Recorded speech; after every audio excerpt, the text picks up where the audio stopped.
عبداللہ صاحب مجھے یہ بتائیں کہ مولانا صاحب ایک دم ایسا ریجڈ ایٹیچیوڈ کیوں ہو گیا، ان کا اتنا سخت رویہ ان کا کیوں ہو گیا، اور کیا وجوہات کیا ہیں؟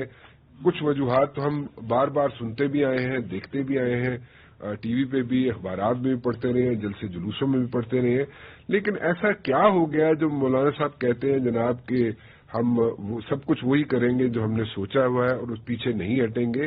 اور سب سے بڑی بات یہ ہے کہ آپ لوگوں نے اپنے ہی لوگ اپنی پارٹی کے لوگ جو ہیں ان کو گھر بھیج دیا صرف اس لیے کہ جو ہاسٹائل ایٹیچیوڈ ہے یا جو ہیڈ آن جانے والا رویہ ہے اس سے انہوں نے اختلاف کیا۔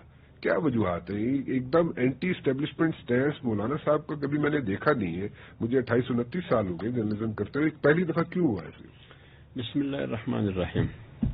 بہت شکریہ رانا مبشر صاحب، کافی عرصے کے بعد آپ کی شو میں حاضری ہوئی، آپ کی بڑی مہربانی۔ دیکھیے بات یہ ہے، میرے خیال میں پہلی دفعہ نہیں ہے۔ اگر آپ جمعیت علماء اسلام کی ٹریک ریکارڈ لے کے اس کے ماضی میں آپ جائیے تو جنرل ایوب کے خلاف بھی ہمارے ریکارڈ موجود ہے، ڈکٹیٹرشپ کے خلاف اس وقت بھی ایک اتحاد بنی پی ڈی ایم کے نام سے، جمعیت علماء اسلام اس کی حصہ رہی، ہماری ایک تاریخی اسٹرگل تھی۔ اگر اس سے پیچھے بھی آپ جائیے، انگریز کے خلاف بھی ہماری ایک اسٹرگل تھی۔ اس زمانے کی انٹرنیشنل اسٹیبلشمنٹ آج اگر امریکہ ہے تو اس زمانے میں انٹرنیشنل اسٹیبلشمنٹ جو پوری دنیا پہ کنٹرول کرنے کی کوشش کرتی رہی وہ برطانیہ رجیم تھی۔ ادھر بھی یہی جمعیت علماء اسلام جو تسلسل ہے جمعیت علماء کا، اس کا تسلسل ہے، وہ بھی اس رجیم کے خلاف برسر پیکار تھی۔ پھر جنرل ایوب کے خلاف آپ کو یاد ہوگا تاریخ، ہم برسر پیکار تھے۔ پھر جنرل یحییٰ کے خلاف آپ کو معلوم ہے، یعنی بات ہے نظام کی، ہم بات کرتے ہیں جمہوریت اور جمہور کی۔ آپ کو لیکن کئی ایسے جرنیل بھی آئے، کئی ایسے ماشاء اللہ ایڈمنسٹریٹرز بھی آئے جن کا ساتھ بھی آپ لوگوں نے دیا۔ آپ مشرف کا حوالہ دیتے ہیں؟ بالکل، میں آتا ہوں اسی پر، اس کا جواب میں دوں گا اگر آپ مجھے وقت دے دیں۔ جی تو میری جنرل یحییٰ سے یا جنرل ایوب صاحب سے یا جنرل ضیاء سے یا جنرل مشرف سے کوئی دشمنی نہیں ہے۔ میں نظام کی بات کرتا ہوں، میں سسٹم کی بات کرتا ہوں۔ وہ جمہور کی نظام نہیں تھی، جمہور کی حکومت نہیں تھی، ایک ڈکٹیٹرشپ تھا، لہذا ہم برسر پیکار تھے۔ جنرل یحییٰ کے زمانے میں ڈکٹیٹرشپ تھی، ہم برسر پیکار تھے۔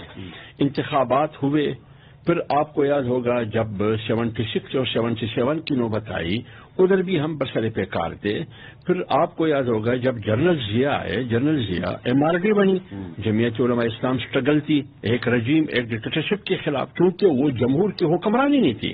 میں جمہور کی حکمرانی کے لیے لڑ رہا تھا، جمعیت علماء اسلام MRD میں ایک بہت مضبوط پارٹ تھی۔ پھر آپ کو یاد ہوگا جب مشرف نے 12 اکتوبر 99 کی کو کی، سب سے پہلے جمعیت علماء اسلام نے اس کی مخالفت کی۔ پھر آپ کو یاد ہوگا جب 2002 میں بلدیاتی الیکشن کا اعلان ہوا، واحد پارٹی جمعیت علماء اسلام تھی جنہوں نے اس بلدیاتی نظام جو مشرف نے رائج کیا تھا اس سے بائیکاٹ کی۔ پھر ریفرنڈم ہوا، ریفرنڈم میں بھی جمعیت علماء اسلام نے بائیکاٹ کی۔ تو اس لیے میں کہہ رہا ہوں کہ مشرف کے ساتھ ہم نہیں تھے۔ 12 اکتوبر 99 کی کو کی میں نے مخالفت کی، جن پارٹیوں نے حمایت کی یا پارٹی نے یا جس لیڈرشپ نے کی وہ آج حکومت میں ہے، انہوں نے حمایت کی اس کو کی۔ اب آپ آج آ جائیے، آج ہم کہتے ہیں کہ اصل حکمرانی جو جمہوریت کے راگ الاپ رہے ہیں اس کی نہیں ہے حکومت۔ تو جب رجیم تسلسل کے ساتھ ہماری ایک تاریخ ہے تو یہ پہلی دفعہ نہیں ہے کہ مولانا فضل الرحمان یا جمعیت علماء اسلام اسٹیبلشمنٹ کے خلاف کیوں میدان عمل میں ہے۔ ہم فوج کا احترام کرتے ہیں، میں آپ کو دل کی بات کرتا ہوں، اللہ گواہ مولانا کی دل کی بات بھی یہی ہے۔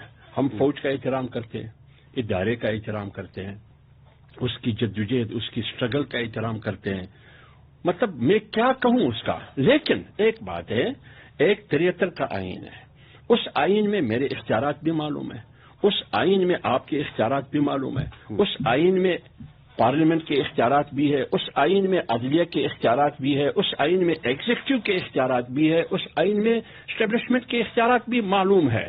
ہم کہتے ہیں کہ ہر پارٹ ہر پرزہ اپنے دائرے میں رہتے ہوئے اپنا کام کرے۔ اگر ایک دوسرے کے کام میں ہم مداخلت کریں گے یہ سسٹم آگے نہیں چلے گی۔ اس لیے ہم کہتے ہیں کہ 25 جولائی 2018 کا الیکشن جو ہوا، اس الیکشن کو صرف جمعیت علماء اسلام نہیں بلکہ آج 10 جماعتیں جس کو پاکستان میں 18 کے الیکشن میں 4 کروڑ کے لگ بھگ ووٹ ملے، آج 4 کروڑ کے لگ بھگ لوگ سڑکوں پر ہے. وہ کیا کہتے ہیں کہ بھائی آپ کہاں پہ سڑکوں؟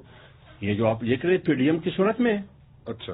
اور جمعیت علماء اسلام اس کو لیڈ کر رہی ہے. اچھا. تو لہٰذا مجھے خیال میں میرا ایک سوال، آپ اپنی مکمل کیجیے گا بات. میں صرف یہ پوچھنا چاہتا ہوں، آپ کے خیال میں 4 کروڑ لوگ باہر نکل آئے؟ بات یہ ہے، یہ خواہ ضروری نہیں ہے. اچھا. یہ خواہ ضروری نہیں ہے کہ محلے میں مسجد ہے، اس محلے میں 200 گھرانے ہیں، 200 گھرانے جب اکٹھے ہوتے تو 1000 لوگ مسجد میں جمع ہوتے ہیں نماز پڑھنے کے لیے. یا فرض کرے محلے میں کوئی میت ہوئی ہے، میت کے لیے نماز جنازہ پڑھانا ہے، 200 کے 200 گھرانے اس جنازے میں شامل ہوں گے.